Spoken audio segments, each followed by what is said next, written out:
Frank, you've never been a brother, just a walking wallet. Jake's voice cut through me like a blade. His sneer still echoes in my head, like rust scraping against steel. I sat there, silent, staring at the man who once shared a bedroom with me, who once chased fireflies in the Ohio summer nights by my side. Now all he saw was a wallet with legs. What no one knew, what I carried alone like a secret flame, was that just a month earlier I had won $62 million in the state lottery. 62 million. The number tasted unreal every time I whispered it to myself in the dark. But I told no one. Not my children, not my brother, not even Sarah, who once clung to my hand when she was afraid of the dark. Why? Because I wanted to know the truth. Money has a way of turning love into performance, loyalty into theater. I decided to test them, to strip myself down to nothing, to see who would stand with me when all I could offer was need. I didn't know it then, but this test would carve into my soul, leaving scars I'd never forget. And the ending, well, it shattered my faith in the word family. I should probably start by telling you who I am, not the man with the winning ticket, not the secret millionaire, but the person I have always been. My name is Frank Peterson. I'm 58 years old, and I have spent most of my life working in a factory that smelled of oil and iron. For more than 3 decades, the sound of machines was my daily music. My hands carry the roughness of bolts and steel. My back knows the weight of boxes and endless shifts. Retirement came not as a victory, but as a necessity after my body reminded me, day after day, that it had carried enough burdens. Now I live in a small wooden house at the edge of rural Ohio, a place where winters are sharp and summers smell of cut grass and rain on the porch. My house creaks at night like an old man whispering to himself, but it has been my fortress, my place of solitude, even though sometimes it feels more like a cage. I have a son, Michael. He is 35 years old and full of ambition that burns like wildfire, but often leaves nothing but ashes. He started a business, a startup as he calls it, and ever since then his life has been a rhythm of borrowing and promising. He asks for help, and I give it, but the money disappears faster than spring snow in the sun. He has a sharp tongue, a quick temper, and he thinks of me as an outdated book on a dusty shelf. Yet he is my boy, the same child who once built toy cars on the floor of this very house. Then there is Sarah, my daughter. She is 33 and polished like a glass window that reflects light but never lets you see the warmth inside. She married a surgeon, a man who drives polished cars and wears suits that smell of expensive tailoring. Sarah lives in a world of dinner parties and renovations and tuition fees for her children's private schools. Whenever we talk, her words are soft but distant, as if there is an invisible wall between us. I remember her as the girl who used to curl against me on stormy nights, asking if thunder could break the sky. Now she speaks to me as if I am a responsibility, not a father. And then there is my younger brother, Jake. He is 53 but carries himself like a boy who never grew up. Jobless for years, always quick with a laugh, but never with a plan. Jake has been leaning on me for as long as I can remember. I paid his bills more times than I can count. I covered his debts. I gave him food from my table. And still he looks at me with contempt whenever I hesitate. His wife, Linda, sharp-tongued and bitter, sees me not as family but as a fool who refuses to stop giving. They live off scraps and excuses, and yet they judge me as though I am the one who has failed. The only person who has ever given without asking in return is Aunt Martha. She is in her 70s, her hair as white as winter frost, her hands trembling when she lifts a cup of tea. She lives off a pension so small it seems a miracle she makes it stretch through each month. Yet her heart is larger than any fortune. When I was a boy, she fed me pies fresh out of the oven, her laughter filling the kitchen, even when her purse was nearly empty. As a man, I still feel her kindness wrapping around me whenever I visit. My life has always been plain, quiet, even predictable. That changed the moment the lottery numbers appeared on my television screen one late evening. I had bought the ticket without much thought, just another attempt at hope, the kind of hope you know will never be answered. But when the numbers aligned, when each digit matched, I sat frozen in my chair. The silence of the room was deafening, as though the world itself paused to watch me. I whispered the amount again and again, $62 million, until it sounded less like reality and more like a dream I would wake from at dawn. Most men would have shouted, called their family, shared the news, but not me. I folded that ticket carefully, slid it into a drawer, and sat there staring at my hands. I thought of Michael, of Sarah, of Jake, of Linda, of how quickly they would appear at my door, not with hugs but with open hands. And I realized something that chilled me more than the winter air sneaking through the cracks of my windows. I realized I did not trust them. That realization was heavier than any box I ever lifted in the factory. To think of your own blood, your own children, your own brother, and feel doubt instead of warmth, suspicion instead of comfort. It tore at me. I paced the room that night until the floorboards groaned under my weight, my bourbon glass empty and my thoughts darker than the night outside. And so I made a decision. I would keep silent. No one would know about the fortune resting quietly in my drawer. Instead, I would put them to the test. I would present myself as a man in need, stripped of means, stripped of dignity, and I would see who reached out, not with expectation of return, but with genuine love. I wanted to believe someone still cared for me beyond my wallet. I found an old leather notebook, the kind with yellowed pages and a stiff spine, and I placed it on my table. Every word they spoke to me, every promise, every refusal, I would record. That notebook would become my truth when my heart could no longer tell lies to itself. The plan began with Sarah. I sat at my kitchen table, the dim light above me casting a tired glow on the wood, my bourbon half empty beside the phone. I dialed her number with fingers that trembled more from fear than age. When she answered, her voice was polished as ever, warm in tone but cool in spirit. I told her I had made poor investments, that my savings were gone, and I needed $7,000 to keep my house from slipping away. There was a sharp inhale, the sound of surprise, maybe even sympathy. She asked questions, her voice carrying the rhythm of concern, but soon the tune changed. Tuition, renovations, other bills, her excuses poured like water over stone, smooth and endless. She promised to pray for me, said she would think about it, but her words were as empty as the silence that followed when she ended the call. I opened my notebook and wrote carefully, "Sympathy, no help." That was only the beginning. A cut so small, yet it left a sting. I closed the notebook, the leather cold beneath my palm, and I whispered to myself that the next one would hurt even more. After Sarah's call ended, I sat in the stillness of my kitchen, the bourbon glass untouched now, my hand resting on the leather notebook as though it could steady my heartbeat. Her refusal had not surprised me, not really. Somewhere deep down I had expected it.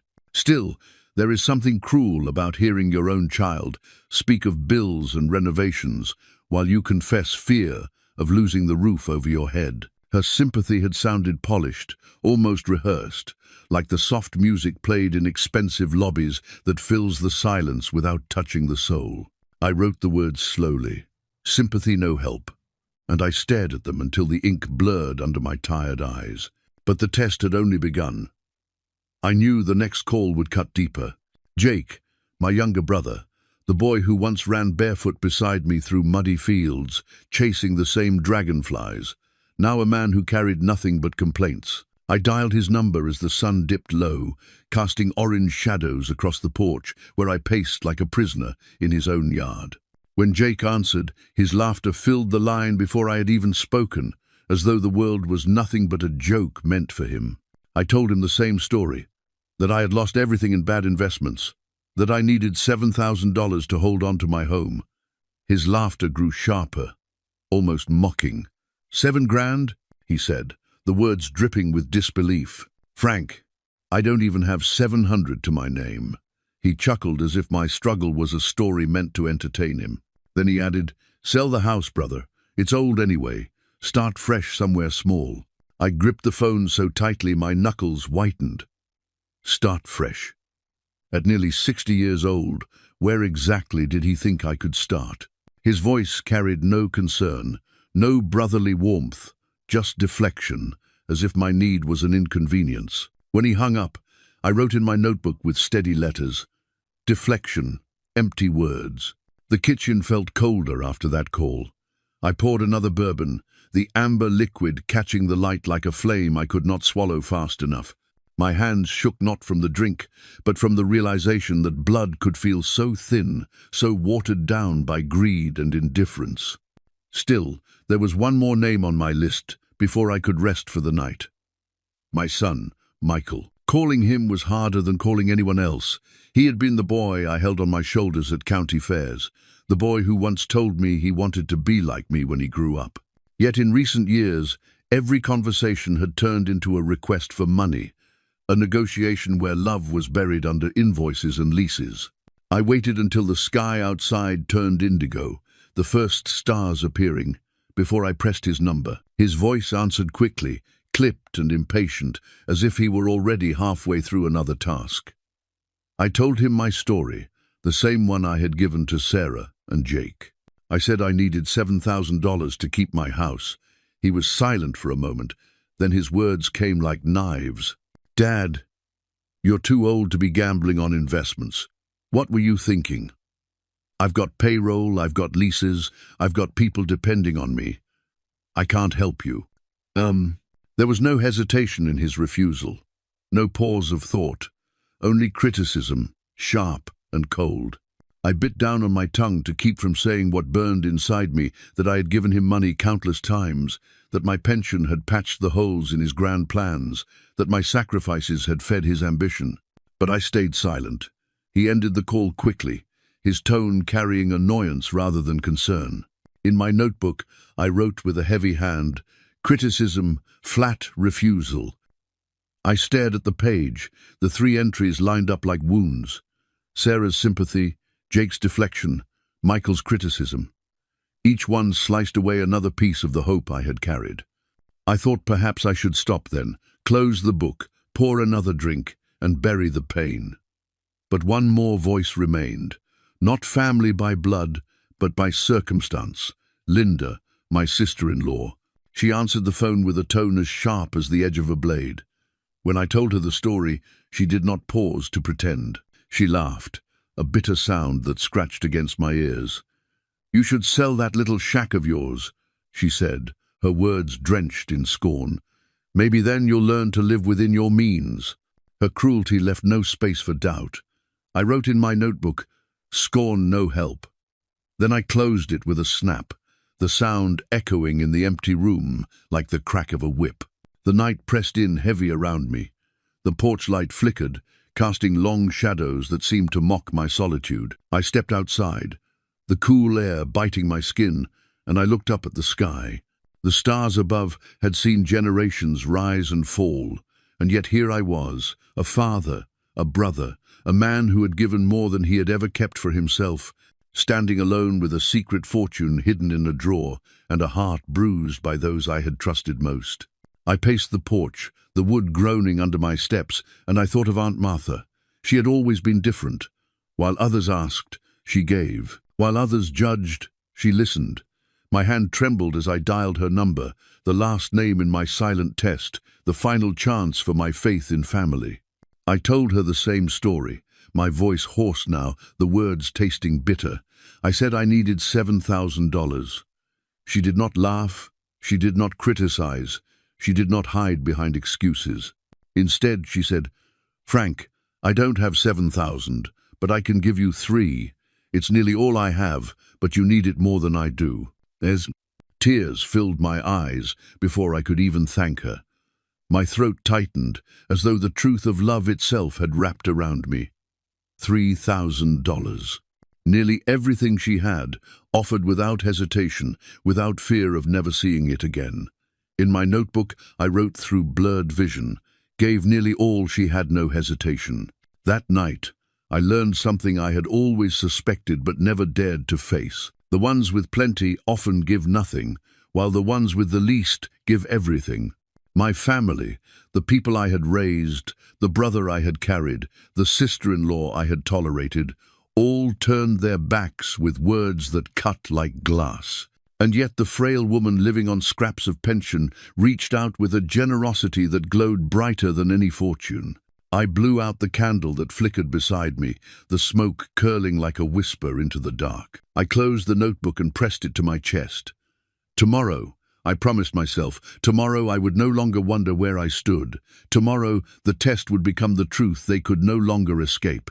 The morning after Aunt Martha's call, I sat at the kitchen table staring at my notebook, the worn leather cover holding the weight of my truth. 4 entries glared back at me like wounds carved into paper. Sympathy with no help, deflection with empty words, criticism with flat refusal, scorn with no help. And then, the one that shone like a fragile light in the darkness gave nearly all she had, no hesitation. That small spark from Aunt Martha's heart lit a fire inside me. It was time to turn this secret into revelation. I brewed coffee that morning, the steam rising like a ghost in the quiet kitchen. As I sipped, I thought about how to gather them. If I simply told them the truth, they would twist it, argue it, even deny it. But if I invited them into my home under the guise of desperation, if I showed them the face of a man ready to sell his house, they would reveal themselves completely. My notebook would not only hold their words, but their actions. So I picked up the phone again. One by one I called them. To Sarah, I said, "Come by tomorrow evening. I need to discuss selling the house and I want your advice." She hesitated, then agreed, her voice carrying the same polished concern I had heard before. To Michael, I said, "I need you here. I may sign papers soon, and I think you should be involved." His tone shifted quickly, curiosity laced with urgency, as though he smelled opportunity. To Jake, I said, "Come over. I am ready to make decisions about the property." He laughed, slapped the table on his end, and said he would be there with papers. And Linda, of course, would not miss a chance to watch. The day crawled by as I prepared. I cleaned the living room, dusted the old oak table, placed the leather notebook neatly beside a small recorder I had dug out from a drawer. The recorder was not new, but it worked well enough. I pressed the red button, the small light flickering, and I set it down where its eye could catch every word, every gesture. This was not about revenge, it was about truth. I needed proof for myself, something to hold on to when their words tried to rewrite history. As evening arrived, the air outside carried the cool bite of early autumn. The trees in the yard whispered in the wind, their branches scratching against the windows like restless fingers. I lit a fire in the fireplace, the flames crackling, shadows dancing along the walls. Then I waited. The first knock came from Sarah. She stepped in wearing a coat too fine for my creaky floors, her perfume filling the air with an unfamiliar sweetness. She glanced around as though the house had grown smaller since her last visit. Her smile was tight, the kind that stretches lips but never reaches the eyes. "Dad," she said softly, "I came as soon as I could. What's this about selling?" Before I could answer, Michael arrived. He walked in briskly, his phone still in his hand, his eyes already darting to the table where the notebook and papers lay. "Dad, let's be clear," he said without greeting. "If this place is going to be sold, it should stay in the family. I can take it on, make sure it doesn't end up with strangers." His words carried ownership before I had even spoken. Jake came last, swaggering in with Linda at his side. He carried a folder of papers, shaking it in the air like a flag of conquest. "Frank, we can make this easy," he said. "I have buyers lined up, and I can handle everything. You sign, and you'll be free." Linda's eyes darted around the room. Her lips curled into a smirk. "Honestly, Frank, this house isn't worth much anyway. Best thing you can do is get rid of it." I motioned for them to sit. They gathered around the table, their voices overlapping like knives scraping against each other. Michael insisted he should inherit. Sarah murmured about practicality. Jake pushed his papers forward with greedy hands. Linda mocked every hesitation I made. The air grew thick with their ambition, the firelight glinting off eyes that no longer looked like family, but like vultures circling prey. I sat quietly, my hands folded over the notebook, my breathing steady. I watched them argue, their words clashing, their faces flushed with desire. And all the while, the recorder blinked silently, capturing every syllable. At last, when their voices had risen to a fever pitch, I leaned back in my chair. I let the silence stretch until they noticed I was no longer speaking. One by one, they turned to me, their impatience simmering. "I never lost money," I said, my voice calm but firm. Their eyes narrowed, confusion flashing across their faces. "I never made bad investments. The truth is, a month ago, I won the state lottery, $62 million. The room froze. For a heartbeat, even the fire seemed to hold its breath. I opened the notebook, its leather cover creaking, and I turned it so they could see the entries. "This notebook holds your truth. Every word you spoke when I asked for help. Every refusal, every laugh, every excuse. I recorded it all. And this recorder," I tapped the device, the red light blinking, "holds tonight's truth as well." Their faces told the story better than any words could. Shock painted their features, then greed, then fear. Sarah's lips parted, but no sound came. Michael's jaw tightened, his eyes burning with calculation. Jake's laughter faltered, the papers trembling in his hands. Linda's smirk vanished, replaced with a cold glare.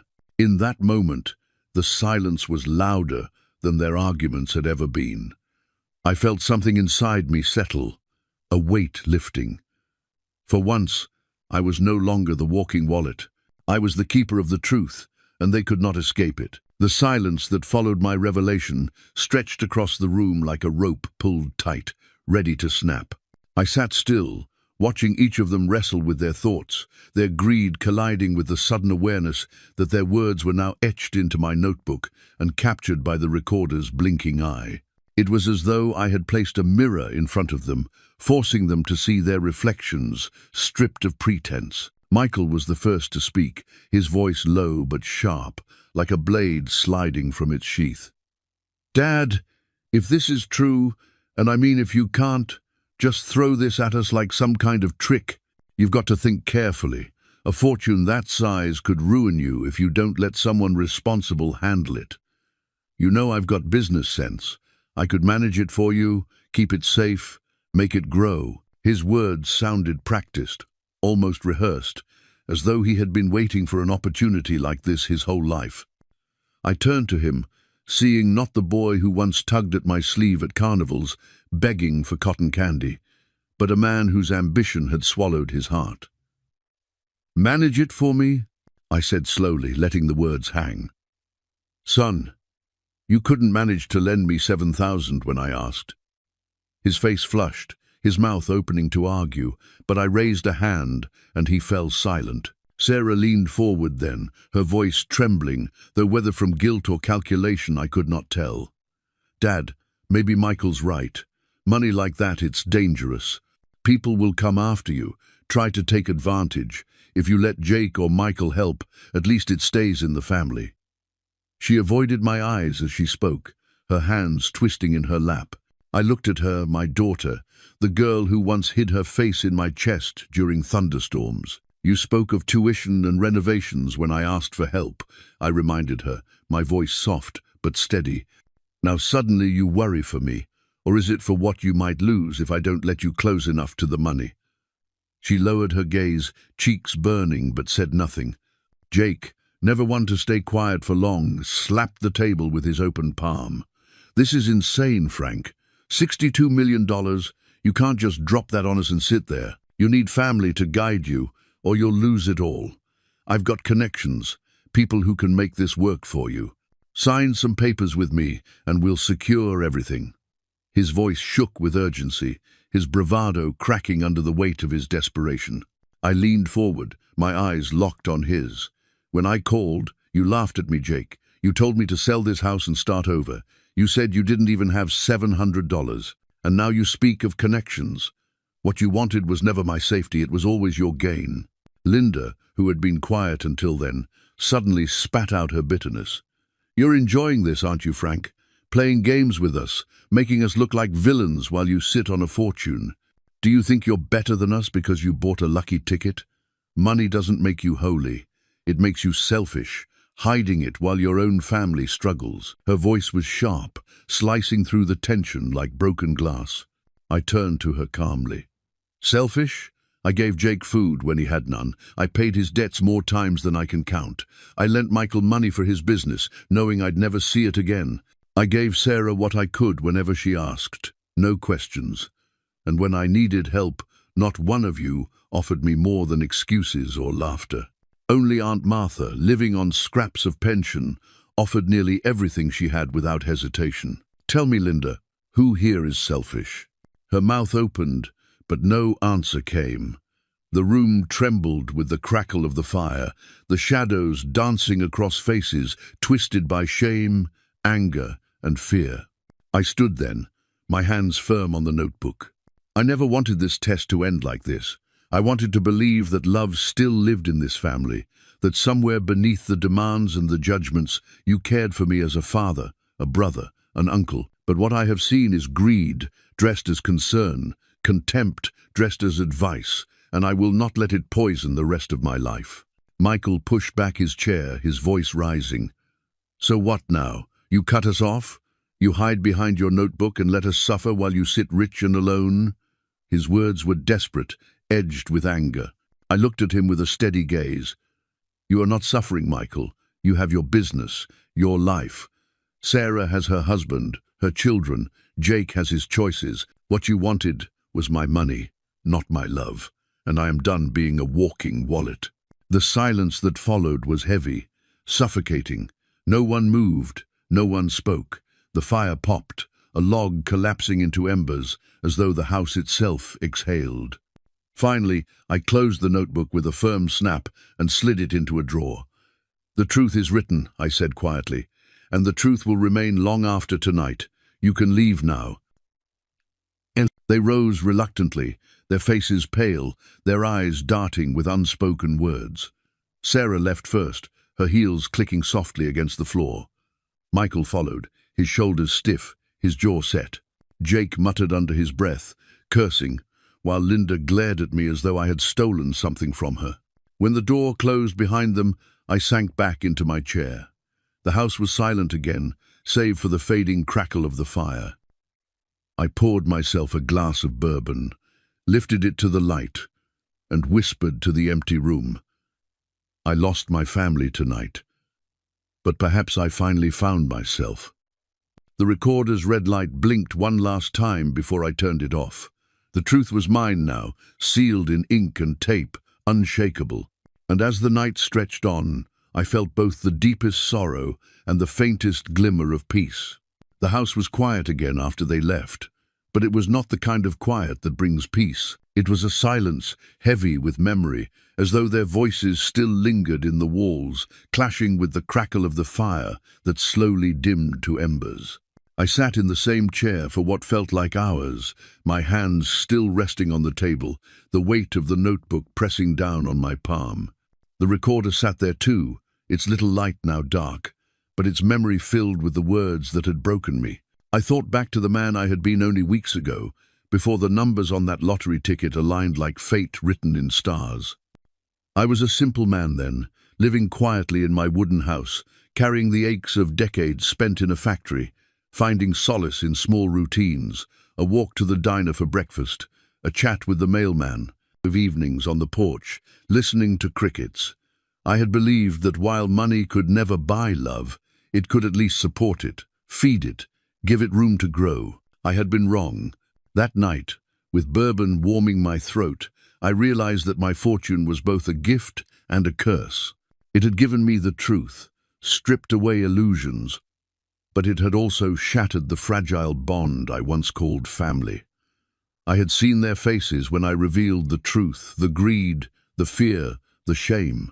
I knew those expressions would never leave me. They were burned into my memory like scars carved by fire.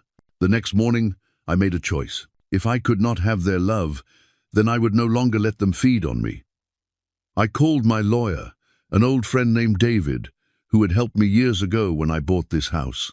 His voice was steady, seasoned by years of careful dealings. I told him everything, the lottery, the silence, the test, the notebook. He listened without interruption, and when I finished, he said, "Frank, if you want to protect yourself, you need to act now. We'll place the winnings into a blind trust. That way, no one can touch it, not your children, not your brother, not anyone who comes knocking." His words gave me a strange comfort. For once, I was not just reacting, not just enduring. I was building something solid, something untouchable.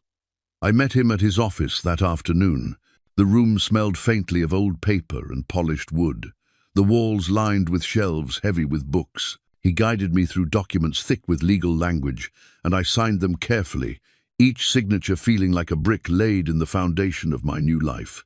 By the time I left, my fortune was no longer a loose ticket hidden in a drawer. It was a fortress, safe from grasping hands. But there was one more thing I needed to do before I could move forward. Aunt Martha. She had been the only one who gave without hesitation, the only one who still carried the kind of love that was untainted by expectation. That evening, I drove to her small house on the edge of town. The journey felt longer than it was, the autumn leaves drifting across the road like golden confetti, the sky painted with streaks of crimson. When I arrived, she was on the porch, wrapped in a shawl, her frail figure framed by the fading light. She smiled when she saw me, her eyes bright despite her years. "Frank," she said warmly, "I was just thinking about you. Come in, it's chilly." Inside, her home smelled of cinnamon and old wood, the walls filled with photographs of days gone by. She poured us tea into chipped cups, her hands trembling slightly. I looked at her, at the lines etched deep into her face, each one a testament to years of struggle and resilience. And I thought about the $3,000 she had been ready to give me, nearly everything she had, just to keep me afloat. I reached across the table, covering her hand with mine. "Aunt Martha," I said, my voice thick, "you are the only one who stood by me. When I asked for help, you gave without hesitation, without fear. I need you to know something. I am not broke. I never was. A month ago, I won the lottery. $62 million. Her eyes widened, then softened with tears. She squeezed my hand, shaking her head gently. "Frank, money or no money, you're still my boy. I would have helped you even if it meant going hungry myself. That's what family is supposed to be." I felt tears sting my own eyes as I nodded. "And that is why I want to give you something. Not just money, not just a gift, but security.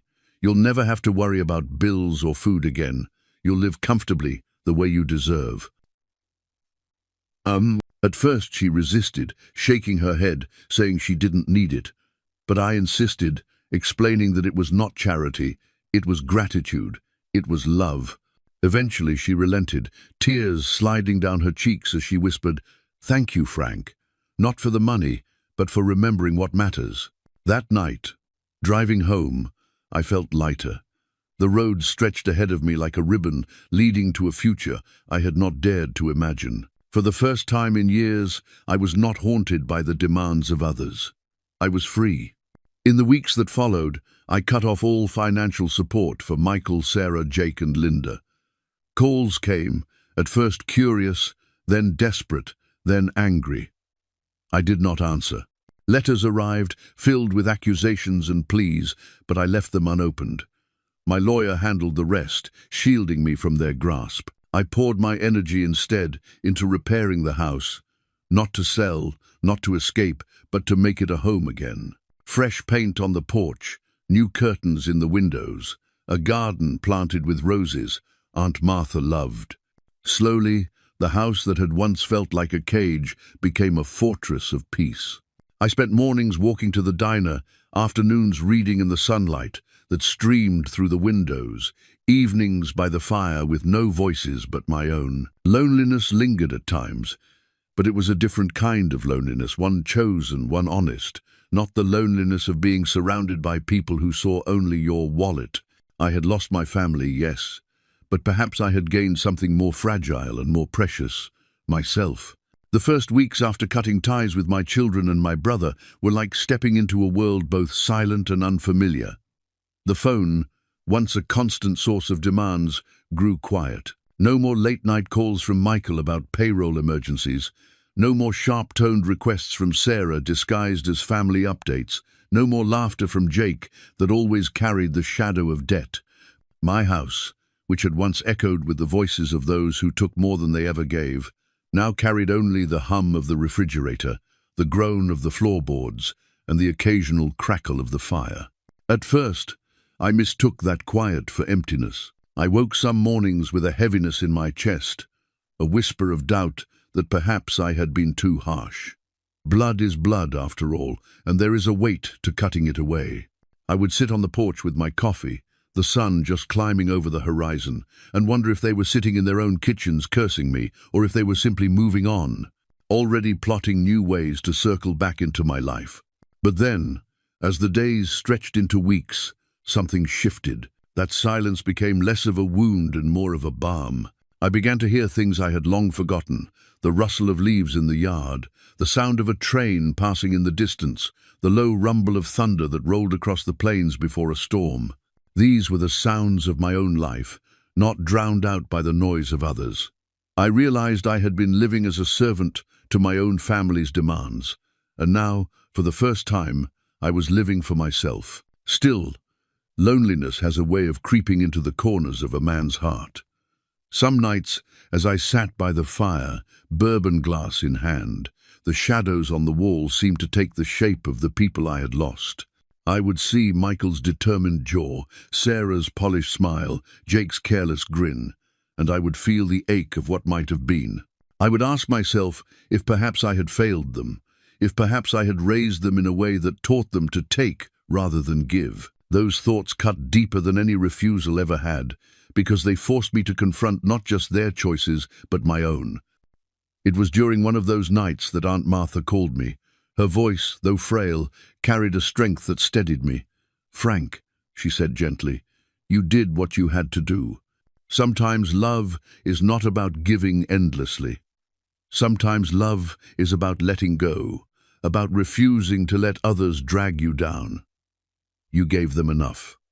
Now it's time to give yourself something." Her words lingered long after we hung up. I poured another drink and stared into the flames, realizing that maybe my test had not only been about them, maybe it had been about me, too, about whether I had the courage to stop sacrificing myself for the sake of people who never saw me as anything but a source of money. The next morning, I decided to change something. Instead of hiding in the quiet of my home, I drove into town and sat at the diner I used to visit after my shifts at the factory. The waitress, an older woman named Carol, who had been serving coffee there since I was young, greeted me with a smile. "Well, Frank," she said, pouring my cup, "haven't seen you here in a while. Thought you'd forgotten us." I smiled back, realizing how long it had been since someone spoke to me without wanting something. We chatted about the weather, about the town, about nothing and everything. For the first time in months, I felt human again. Not a wallet, not a test subject, but just a man drinking coffee on a Tuesday morning. From that day on, I made a habit of returning. I sat at the counter, listened to the chatter of farmers and truck drivers, watched children laugh over plates of pancakes. These small moments stitched themselves into my days, filling the holes left behind by the voices I had shut out. At home, I began to write, not just in the notebook where I had recorded their refusals, but in new journals. I wrote about my life in the factory, about the nights I carried Michael to bed when he fell asleep in front of the television, about Sarah's school plays where she always looked for me in the crowd, about Jake and me catching fireflies in jars. I wrote about the good as well as the bad, as though putting it on paper could make sense of the contradictions of love and disappointment. One afternoon, as I sat on the porch writing, a neighbor stopped by. Her name was Ellen, a widow who lived 2 houses down. She brought me a pie, saying she had baked too many and thought I might like one. We talked for a while, her voice kind and unhurried, and I realized how long it had been since I had let anyone new into my life. When she left, the pie still warm in my hands, I felt a flicker of something I had thought long gone, connection, fragile and tentative, but real. The days continued like that, a slow rebuilding of a life not centered on giving to those who drained me, but on finding small joys that sustained me. Each morning I watered the roses I had planted for Aunt Martha. Each afternoon I wrote in my journal. Each evening I walked the quiet streets of my town, the air cool against my face. And yet, even as I built this new life, the memory of that night in my living room never left me. Their faces, their words, the greed that had bled through their concern, it haunted me. I knew the story was not over, that one day they might come back, drawn not by love, but by the scent of money. But for now, I had peace, and that peace, however fragile, was enough to carry me forward. Peace, as I learned, never stays untouched for long. It had been nearly 2 months since that night in my living room, and in that time I had carved a fragile rhythm for myself. The roses bloomed slowly in the garden, the pages of my journal filled with words that stitched together the fragments of my heart, and I had grown accustomed to the quiet of mornings spent at the diner, afternoons on the porch, evenings by the fire. But one crisp Saturday morning, as autumn leaves drifted across my yard, the peace cracked. The knock came first, hard, insistent, the kind that carries not politeness but demand. I opened the door, and there stood Michael. His eyes were tired, his jaw set, his suit wrinkled in a way that betrayed nights spent in worry. For a moment, I almost saw the boy he used to be, the boy who once built forts in the living room from blankets and pillows. But then he spoke. "Dad," he said quickly, "we need to talk." I stepped aside reluctantly, letting him in. He looked around the living room as though it were unfamiliar, his gaze landing on the table where the notebook had once rested. He sat down heavily, running a hand through his hair. "The business is struggling," he admitted, his voice tight. "Investors are pulling out. Debts are piling up. I thought I could handle it, but I can't. I need help." There it was, the same pattern, the same request, dressed in different words. I sat across from him, studying his face, the desperation etched into his features. "Michael," I said quietly, "when I needed help, you refused. Not only refused, you criticized me. You called me reckless. Do you remember?" He shifted uncomfortably, his eyes darting away. "I was stressed. I didn't mean it like that. But you have the means now, Dad. You can save everything I've built." I felt a heaviness settle over me. I wanted to help him, not with money, but with wisdom, with presence. Yet he only saw me as a key to unlock his failures. "Son," I said firmly, "if your business is built on endless debts, maybe it isn't meant to last. You need to learn to stand without leaning on others, especially me.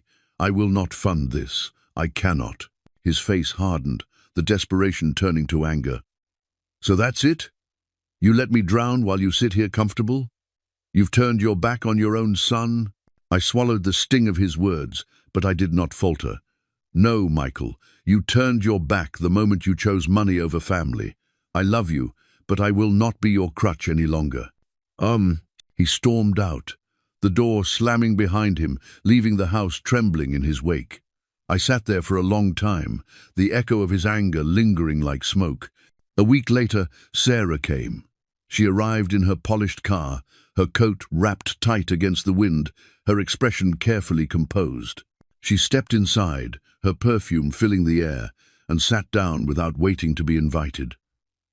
"Dad," she began, her voice soft, "I owe you an apology. I should have been there when you asked for help. I let my own life get in the way, and I regret it." Her words surprised me. They carried a tenderness I had not heard in years, though I could not tell if it was real or rehearsed. She reached for my hand, her eyes glistening. "I know you've shut us out, but I want to make things right. The kids would love to see their grandfather more often. Maybe we can start fresh." Part of me ached to believe her. I wanted to. I wanted to sit at her table, to hear laughter in her house, to feel the warmth of family again. But another part of me, the part burned by her excuses, whispered caution. "Sarah," I said carefully, "I will always love you, but love cannot live where trust has died. You left me alone when I needed you most. Do you want me here now because you miss me, or because of what you know I have?" Her silence answered the question better than words ever could. Her eyes dropped, her hand pulled back, and she stood. "I thought you'd changed," she whispered before walking out. The visits did not end there. Jake came too, swaggering as always, though his eyes carried shadows of failure. He spoke of opportunities, of deals waiting to be made if only I would back him. His words were coated in false confidence, but underneath I heard the desperation of a man drowning in debts. I listened, then shook my head. Jake, I helped you more times than I can count, and it was never enough. This will never change. I cannot save you from yourself." His laughter faltered, and for the first time I saw fear in his eyes. He left muttering curses, his wife's sharp words echoing as they disappeared down the drive. After each visit, I felt both sorrow and strength. Sorrow that my own blood could not see me beyond money, strength that I had finally found the courage to say no. It was as though I had built a wall around myself, not of stone, but of resolve. One evening after the last of those visits, I drove again to Aunt Martha's. She welcomed me with her warm smile, her frail arms wrapping around me. Over tea, I told her of Michael's anger, Sarah's apology, Jake's desperate schemes. She listened quietly, nodding, her eyes full of the kind of wisdom only years can give. "Frank," she said softly, "sometimes the hardest thing is to accept that family by blood is not always family by heart. You cannot force them to change, but you can change yourself. You can choose peace, even if it means walking alone." Her words sank deep into me, like seeds planted in fertile soil. Driving home that night, I realized she was right.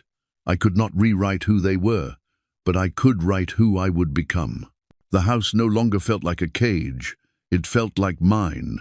The silence, once heavy, had become a companion.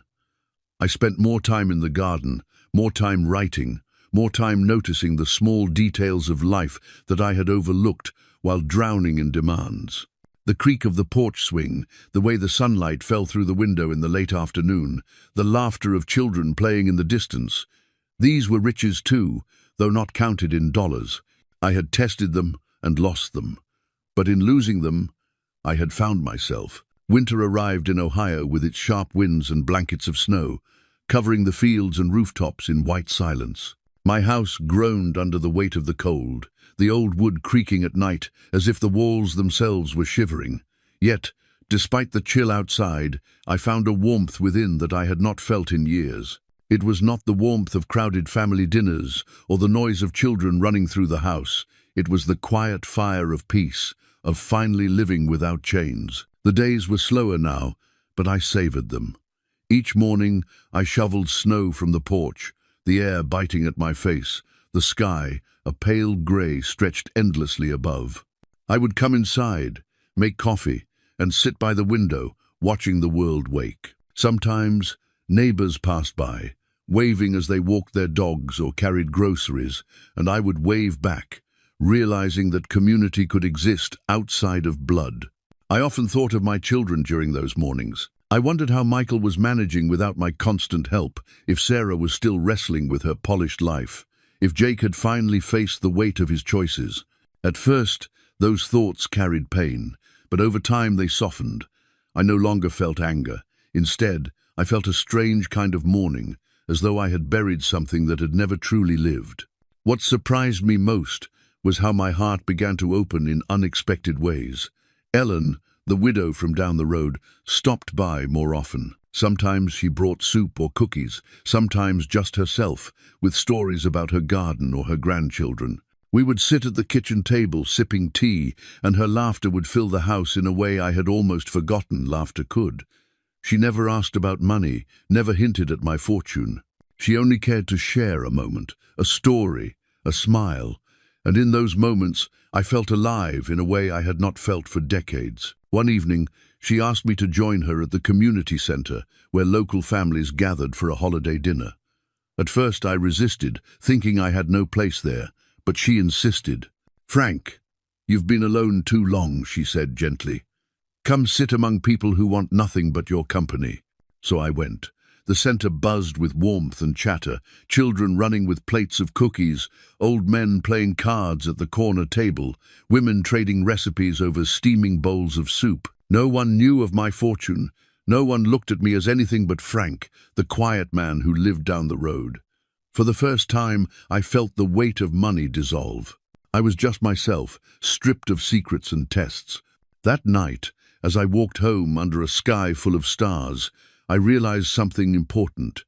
Family, the kind I had longed for, is not always the one you are born into. Sometimes it is the people who choose you, who show up without expectation, who stay not because of what you can give, but because of who you are. Aunt Martha grew frailer as the winter dragged on, and I visited her often. We would sit by her small fire, sipping tea, her hands wrapped around mine, as she told me stories of my childhood I had long forgotten. She reminded me of the boy who once believed in simple joys, who found magic in fireflies and warmth in a hug. Before I left each time, I would press a small envelope into her drawer, making sure she would never struggle again. She never asked what was inside, and I never explained. That was the beauty of our bond. It did not need words to prove itself. But life has a way of testing you, even when you think the hardest tests are over. One snowy afternoon, I received a letter. It was from Michael. His handwriting, once bold, was shaky, uneven. He wrote that his business had collapsed, that debts had consumed him, that he did not know how to face the future. He wrote of shame, of fear, of regret. At the end, he asked not for money, but for forgiveness. I read that letter over and over, the ink blurring as my eyes filled with tears. It was the first time he had spoken to me without calculation, without demand. Just a son reaching for his father in the wreckage of his choices. I did not know what to do. Part of me wanted to run to him, to hold him as I had when he was a child. Another part feared that it was just another performance, another mask. I folded the letter and placed it in the notebook, beside the entries that still bore the scars of his earlier refusals. I did not answer right away. I let time pass, let the snow melt, let spring begin its slow return. During that time, I kept writing in my journal. I wrote about forgiveness, about whether it is a gift given freely or something that must be earned. I thought about Sarah too, and whether her apology had been genuine, about Jake, and whether he would ever face himself honestly. The truth I kept returning to was that forgiveness was not about them, it was about me. Carrying anger was another kind of chain, and I had promised myself I would no longer live shackled. When spring arrived, I finally wrote back to Michael. I told him that I forgave him, not because of what he had done, but because I refused to let bitterness define me. I told him that I loved him still, but that love did not mean endless rescue. He needed to stand on his own, to rebuild himself, not on my wallet, but on his own strength. Whether he would or not, I could not know, but I gave him my words, and I let them be enough. As the days grew longer, I felt lighter. The roses bloomed again, their petals soft and fragrant in the warm air. Ellen and I spent more time together, walking through town, laughing over coffee, sharing the kind of companionship that heals slowly, like sunlight thawing frozen ground. I had once believed my story ended the night my family revealed their true selves. But now, I understood that it was only the beginning. Life had not taken away everything, it had cleared the space for something new to grow. And in that growth, I found myself not as a man who had lost, but as a man who had finally learned what it means to be free. If you have walked with me through this story, then you already know the truth I carry now. I once believed that family was something unshakable, a bond forged by blood that could never be broken. But I learned that blood alone does not make family. Love does. Loyalty does, sacrifice does, and sometimes the people who have the least to give end up giving the most. When I tested my family, I did not do it to trap them or to shame them. I did it because I needed to see clearly. For too long, I lived as a man defined by what I could provide. I was the walking wallet, the safety net, the one who always bent until my back nearly broke. Winning the lottery gave me wealth, but losing the illusions gave me something far greater. Freedom. Aunt Martha, with her trembling hands and her meager pension, taught me the truest lesson of my life, that love is never measured by the size of a gift, but by the heart behind it. She had little, yet she offered everything. In her, I saw what it means to be family. And though I lost the closeness of my children and my brother, I found myself. I discovered that peace can grow in silence, that joy can return in small moments, that forgiveness is not about excusing others, but about releasing yourself from the weight of anger. If there is one thing I want you to take from my story, it is this. Do not measure your worth by what you give to people who only take. Protect your heart, your time, your spirit. Seek out those who see you for who you are, not for what you can provide. Sometimes the poorest person will show you the richest soul, and sometimes the ones closest by blood may stand farthest from love. I share this not to make you pity me, but to remind you that healing is possible, that self-worth can be rebuilt, even after betrayal. And if my journey has touched you, if you too believe that love is more valuable than money, I ask you to stay with me. Like this video, share it with someone who needs to hear it, and subscribe to this channel so we can keep telling stories that matter. Because in the end, money fades, houses crumble, fortunes vanish, but love, the kind that is real, remains.